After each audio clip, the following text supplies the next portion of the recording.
This is the story of the man who rose from the chaos of a wounded republic and changed the fate of Rome forever. This is the story of Gaius Julius Caesar.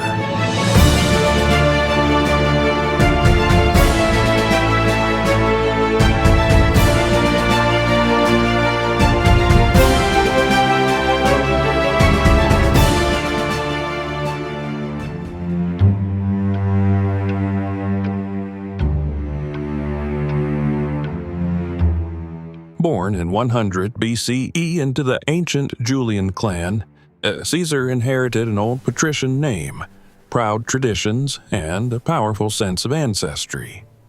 Rome was already the dominant power in the Mediterranean, but its political system was straining under the weight of conquest, wealth, and ambition. In Rome, ancestry was not just family memory, it was political capital. The Julii claimed descent from Venus through Aeneas, and that myth gave their name a special dignity in the eyes of the city. Caesar came of age in a city scarred by the struggles of Marius, Cinna, and Sulla, where politics had begun to mean proscription, confiscation, exile, and death. When he married Cornelia, the daughter of Cinna, even that private choice carried political meaning. And when Sulla ordered him to cast her aside and submit, Caesar refused, learning early that survival in Rome belonged to those who would not bend. Driven from safety and into military life, Caesar entered the world that would first make his name. In Asia, courage in battle earned him the civic crown, one of Rome's highest honors for saving a fellow citizen. Then, pirates captured him at sea. Even in captivity, he behaved less like a prisoner than like a man offended by insult. And, once free, he hunted them down and punished them exactly as he had promised.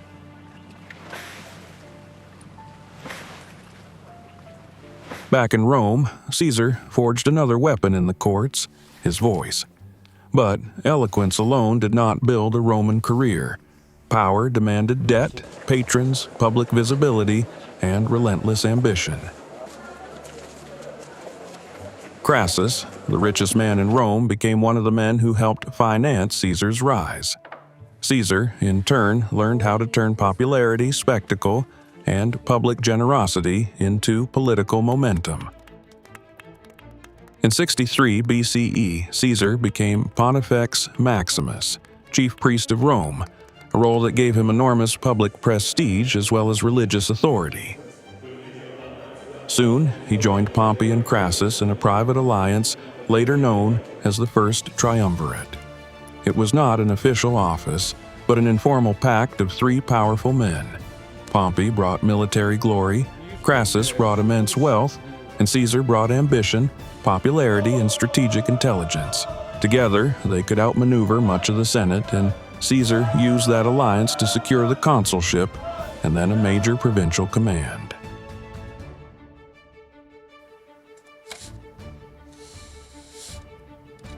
Then came Gaul, years of command, legions of his own, and a war that turned Caesar from politician into conqueror. In Roman politics, a provincial command meant more than a posting. It meant troops, prestige, money, and time away from enemies in the capital. In Gaul, Caesar defeated tribal coalitions across the north, crossed even to Britain, and built with his soldiers a bond stronger than ordinary loyalty. They were no longer simply Rome's legions. Increasingly, they were his. He also wrote the story of conquest in his own commentaries, presenting himself as rational, disciplined, and necessary.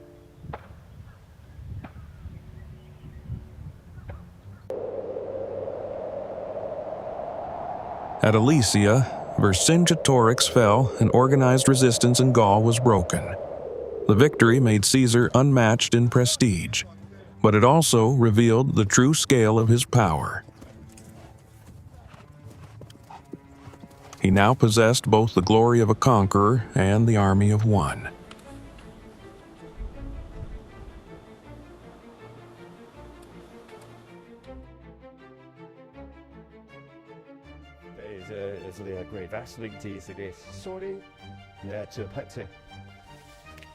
Back in Rome, admiration gave way to fear. Julia died, and with her disappeared one of the last personal bonds between Caesar and Pompey. Then, Crassus was killed during his disastrous campaign against Parthia at Carrhae.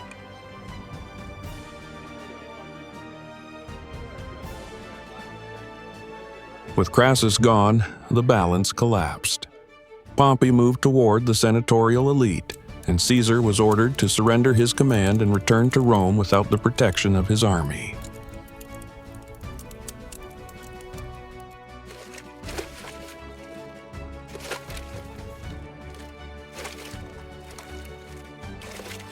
At the Rubicon, Caesar chose to cross the legal boundary that no Roman governor was meant to cross under arms, turning political conflict into civil war. Cities opened before him as Caesar advanced into Italy, while Pompey withdrew east to gather greater strength.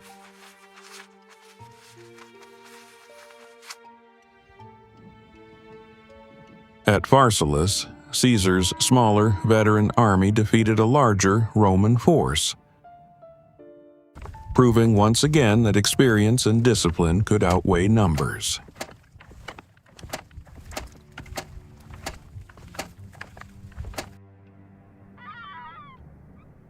Pompey fled to Egypt, where he was murdered before the rivals could meet again.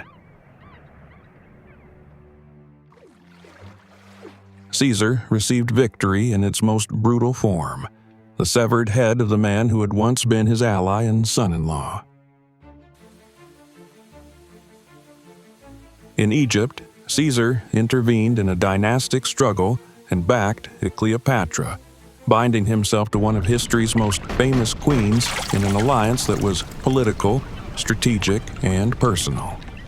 Egypt mattered because it was rich, ancient, and central to power in the eastern Mediterranean. He fought to secure Cleopatra's position in Alexandria, then continued crushing the last centers of resistance elsewhere. Only after further campaigns, ended in Spain, was Caesar left without a true rival in the Roman world.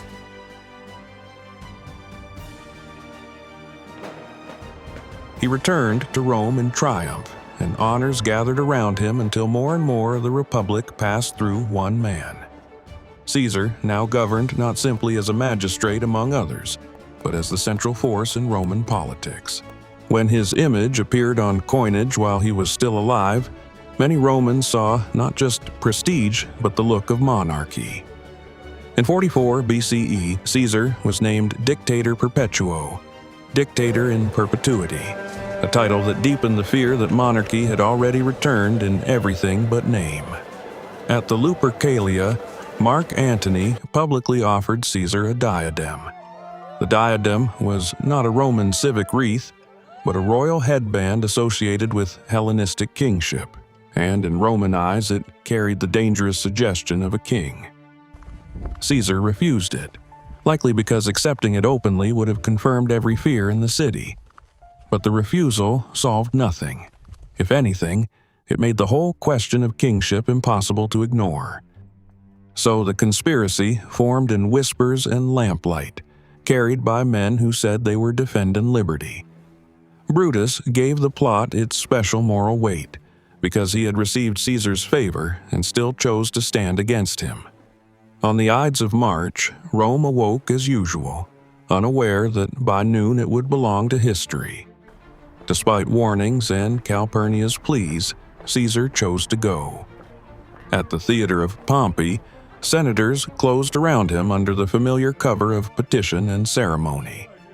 The forms of the Republic became the disguise of murder.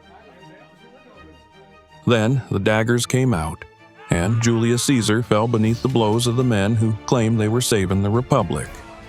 Ancient writers disagreed about his final words, but not about the truth that followed. Rome had crossed another threshold.